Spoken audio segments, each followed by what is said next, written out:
At dito sa video na to, meron na naman patutsada. Itong si Congressman Toby Chanco dito kay Benny Abante. Magsabunutan na kasi kayo. Pambihira yan, oh.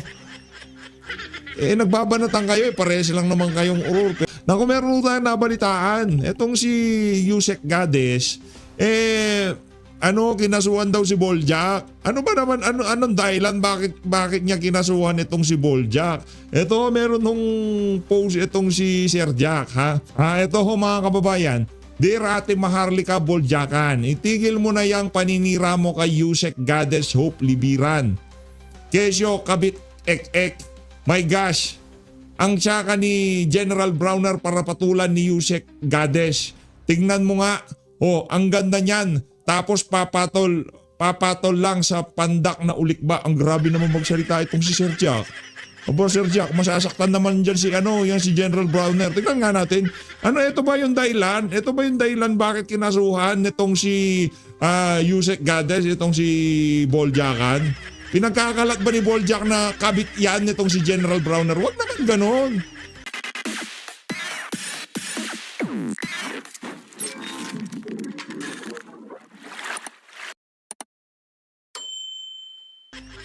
Pambira, oo. Isa ganda niyang yan. Ang pangit-pangit ni Browner. Kakabitin nitong si Gades Libinan. Pambira, oo. Ito. Focus lang tayo sa flood control issue, ate. Huwag na yung ganyang bagay. Hindi yan nakakatulong para mapanagot ang mga nagnanakaw sa Pilipinas. At please naman, i-mention mo naman si Tambaluslos. Nakakahalata na kami sa'yo eh. Lahat inaaway mo pero si Tambi hindi. Boss mo ba yan? Nagtatanong lang po, ate. Nako! Ba't pati ako napatanong dito kay Sir Jack? Ma'am Boljakan, Ma'am Maharlika, merong tanong itong si Sir Jack. Meron siyang tanong sa'yo. Bakit daw hindi mo binabanata si Tambaluslos? Bakit itong si Yusek Gades Libiran ang iyong binabanatan? Ako totoo lang ha, hindi ako naniniwalang kabit yan nitong si General Browner. Parang hindi naman ata totoo hindi naman papangalanan niyang goddess kung pangit, di ba? Pagka pinangalan sa'yo ng mga magulang mo, goddess, princess, di ba? Iba yan eh. Iba yung mga pangalan na yan. Kaya yung goddess na yan, goddess na hope pa. Lahat na nasa kanya na tapos kakabit lang siya kay Browner. Di tayo naniniwala dyan. Kaya nasampan. Saka pandak na ulikba. Si Yusek Gades papatol sa pandak na ulikba. Yang ali na yan papatol sa pandak na ulikbang kagaya nitong si General Browner. Parang ang hirap naman atang paniwalaan noon. Di ba? Nagre-react lang naman tayo sa post nitong si Sir Jack. Huwag ganon. Pangit yung focus lang tayo sa issue ng mga anomalyong flood control. Di ba? Pero yung usapang kabitan, as long na hindi naman tayo natatamaan, hayaan ho natin silang magbanatan. Di ba? Walang problema yan. Ngayon, kung totoo man yan, hindi man yan totoo, buhay nila yan, gusto nilang magjombagan, magkabitan, wala tayong pakialam. Basta wag lang silang magnakaw sa kaban ng bayan. Respeto kay Yusek Gades Libiran, ha? Kay Yusek Gades Libiran, nasa inyo ho yan, ha? Pero ako, hindi ako naniniwalang kakabitin mo yan si General Browner.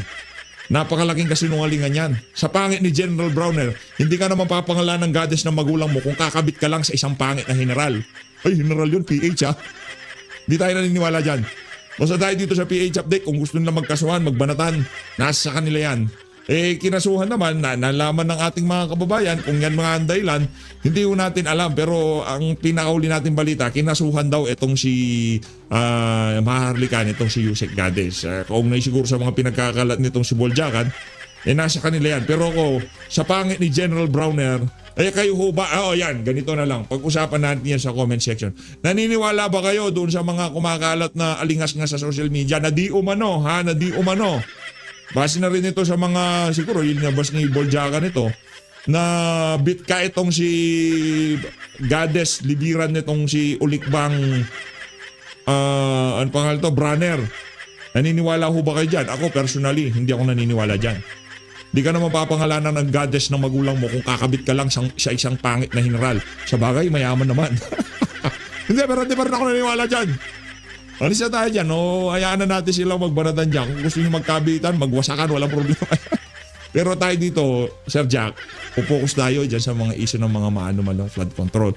At itong dalawang aso nitong si Marcos Jr., pinagsasabong ho nila eh. Sino magaling? Si Benny Abante o si Toby Chanco? Pagsabungin natin ang aso natin. Ito, sagot nitong si Toby Chanco dito kay Benny Abante. Ngayon, ang tanong sa kanila, bakit kaya takot na takot sila na binubuhay yung issue? Wala. First, I evaluate it. Tinitignan natin. Kasi minsan, hindi naman lahat nalalaman natin. Hindi naman lahat ng serbisyo na ginagawa ng ating mga kasamahan sa opisina ay alam natin kung maayos o hindi. Hindi naman lahat ng serbisyo perfecto. May mga serbisyo na mas pwede pang ma-improve. Siyempre, makikinig tayo doon sa ating mga kritiko, no?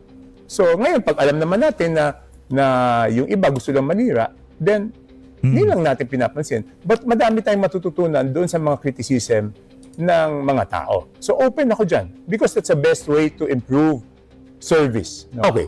Yung isa sa talagang pinaka tinutulak ko is yung universal social pension. No? Kasi ang problema natin ay sa ngayon, pag may SSS o GSIS, ayaw na nilang bigyan ng social pension, di ba? Pero ang hindi nila nare-realize, kung matagal na nag-retire yung ating lolo at lola, siyempre maliit na yung halaga ng social pension nila, number one. Number two, hindi naman dapat maging basehan yung SSS or GSIS sa hindi pagbigay ng social pension. Kasi magkaiba yon. Yung social pension is a social service, no, na binibigay natin tulong. Yung GSIS o SSS, hinulugan naman nila yon nung sila ay nagtatabaho. So, siyempre, dapat may pension din sila doon. Pero hindi naman ibig sabihin na may pension sila sa SSS o GSIS na hinulugan nila, wala na silang matatanggap na social pension. Number two, na importante sa akin is yung rollover of data. No? Ibig sabihin, tayo, pag bumili tayo ng data na prepaid, pag hindi natin naubos, bakit naman hindi roll over? Dapat yan, hindi mo nagamit, ibalik sa'yo. Di ba, pag kuryente, ang binabayaran mo lang, yung nagamit mong kuryente, di ba? Pag tubig, ang binabayaran mo lang, yung nagamit mong tubig. Pero yung data plan natin, pag nagbayad tayo ng data, kasama na yung plan. Di ba, kunyari, sinabi ilang gigabyte. Bakit pag sumobra, sinisingil tayo? Pag sumobra tayo doon sa sinubscribe natin, di ba? Mapuputulan ka, magbabayad ka ng extra. Pero pag sobra naman yung binayaran natin at hindi natin nagamit, bakit hindi naman binabalik sa atin? Parang one-sided naman yata. One-sided naman yata yun, di ba? Yan, ako mismo gumawa nito, ha? Sabi ko, obvious naman na mga attack crocodile yan ni Martin Romualdez. Nako, attack crocodile. Sino yung mga attack crocodile na yan? Kasama ba dyan si Benny Abante, Congressman Toby Chanco? Ako, maliwanag pa sa sikat ng araw. Talagang attack crocodile yan ni Martin Romualdez. Maniwala ko kayo siya hindi. Yang si Benny Abante, attack crocodile yan. Kaya yung parepent-repent niya, anak ng toko, huwag niyong paniwalaan yun. Ano ho yan eh,